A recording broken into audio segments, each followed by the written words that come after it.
the heart of Texas.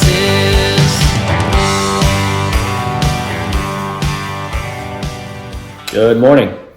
It is Tuesday, day 2 of our online quarantine learning. Hopefully you at least have looked at the virtual packet that we gave to you yesterday. Pretty straightforward. All the due dates and stuff are lined out for you. Bang, bang, bang. Maybe not due dates, but the dates when you're if you follow the pattern, it makes it really easy for you. The due date would be April 2nd, which is the day we take the test. So if you have any questions, again, feel free to let Coach Tibbetts or I know. We're happy to do that for you. If you didn't take advantage yesterday of some of those office hours times where we do the web conferencing, go ahead and take advantage of that. I know we're going to do that again tomorrow. And again, anytime you need it, just let us know. We're happy to jump on there with you for a few minutes. So other than that, hope everybody's doing well, staying inside, staying healthy, not watching too much TV, playing too many video games.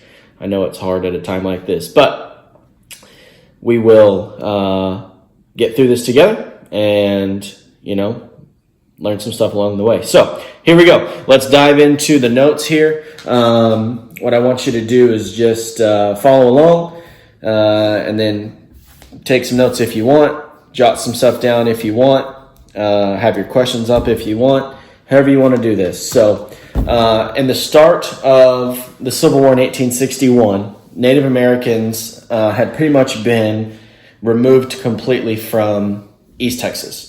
There were some West Texas natives that were still there.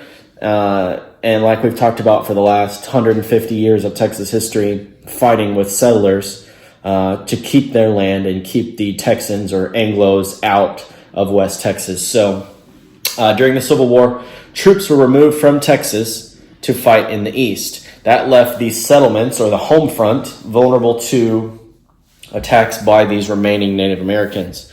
The Plains tribes are the ones that often attacked these unprotected settlements because, again, the men or soldiers or, later on in the war, pretty much every able-bodied man was off fighting in the Civil War in the eastern United States, leaving pretty much nobody there to protect the home front. So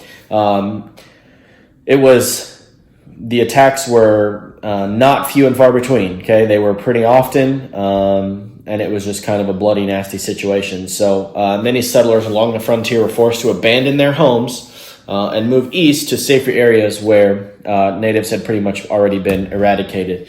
Following the Civil War, the Army returned to Texas, but the raids were difficult to stop because forts were too far apart, and those forts that were there had too few troops there. Because keep in mind, there were high casualty rates during the Civil War, and those that came home weren't looking to jump right back into the service right away. So campaigns against natives were often canceled due to lack of supplies. That's nothing new. It's a concept that we dealt with during the Civil War, just a general lack of everything for the most part.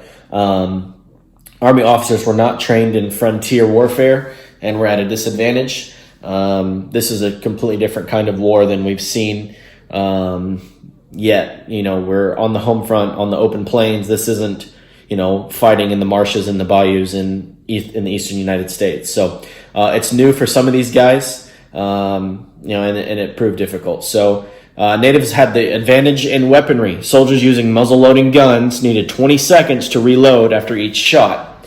Natives could shoot several arrows in that same amount of time. Now, is it, eventually the gun going to win out over the bow and arrow? Yeah, in a few years, absolutely. Once we get the technology advancements to reload faster than 20 seconds. But for now, the bow and arrow works. In the 1880s is when the U.S. troops began using repeating rifles, which allowed them to fire shots more quickly. In 1867, the U.S. government decides to seek a treaty with the natives. They met near Medicine Lodge Creek in Kansas. The government there signed 3 different treaties with different Plains tribes. Natives agreed to stop their opposition to the construction of railroads. Now, this is the time when railroads are driving expansion west by the United States. Okay, remember we talked about Manifest Destiny. that launches the Transcontinental Railroad. To move west, you have to have supply lines, and to have supply lines, you have to have a railroad. Okay, so if natives are putting up a fight against the construction of the railroad, it puts the U.S. at a disadvantage. Okay, so they agreed to give up any claim to the lands of the plains. The natives also had to agree to move onto reservations in Indian Territory. Now, you might ask yourself, if the natives are giving all of this up, what on earth are they getting? But in return for these promises, Native Americans received large amounts of land for reservations, substantial and continuing supplies, and promises that no settlers or soldiers would enter their reservations. Okay, now, sounds great in theory. You're going to get endless amounts of supplies and you're going to get taken care of. You're not going to get encroached on. Now, as we've talked about before, do the Americans keep their promise? No. This doesn't continue like it's supposed to, and we'll talk about that later on. But not all Native American groups agreed to sign. The ones who did not understand all that they were giving up under the treaty. Okay, so yes, those things are still good, but they're giving up a lot. Okay, the Treaty of Medicine Lodge Creek offered the promise of peace, but that promise was not realized. Armed conflict continued across the plains because neither side was committed to following the treaty. President Grant announced a new approach to relations with Native Americans in his inaugural address.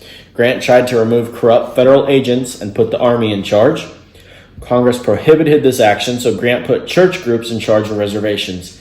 Many of these new agents were called Quakers, Quakers who believed in pacifism. Pacifism just means peace. They don't want to fight. They don't believe in war. Okay? In 1869, Grant appoints Laurie Tatum, who's a Quaker, as the federal agent in Indian Territory for the Kiowa and Comanche people. Carrying out Grant's wishes, Tatum planned to teach the Native Americans how to farm and decrease their dependence on hunting, which theoretically would make life easier for them if they knew how to properly farm and grow crops and didn't have to rely on, well, we can't eat unless we kill something. Okay, now, obviously that's part of their culture, but just to make life easier on them so they're not going hungry in between kills, basically, would make life easier. So the fact that not all Native American leaders signed the Medicine Lodge Creek Treaty weakened its effectiveness. There were several bands of Kiowa, and the leaders of some signed it and the leaders of some didn't. So the fact that not all the Kiowa signed it kind of cheapened it a little bit. The Kiowa band led by Lone Wolf, Lone Wolf is the chief of a Kiowa band, did not move to the reservation since he did not sign the treaty. Quanah Parker was another Comanche chief who did not sign the treaty. He continued to lead a band of Comanche fighters who resisted settlements of the plains. Some leaders who signed the treaty did not do so with high hopes. Satanta was a famous Kiowa chief. He became known as the Orator of the Plains because he often made long, eloquent speeches. Satanta didn't think his people could resist the army. He signed the treaty, but did not stay on the reservation. Some Native American leaders signed the treaty and supported it, believing that adopting the settlers' ways was their only hope. Kicking Bird, who was a Kiowa chief, advised against continued warfare. He believed the Kiowa people should move on to the reservation and accept Anglo ways. In his eyes, it was going to happen one way or the other, so they may as well go peacefully, guaranteeing themselves the rights that they were going to be granted under the Medicine Lodge Creek Treaty. So other leaders led their groups to reservation areas as well. They were ready to collect the supplies that were promised by the U.S. government.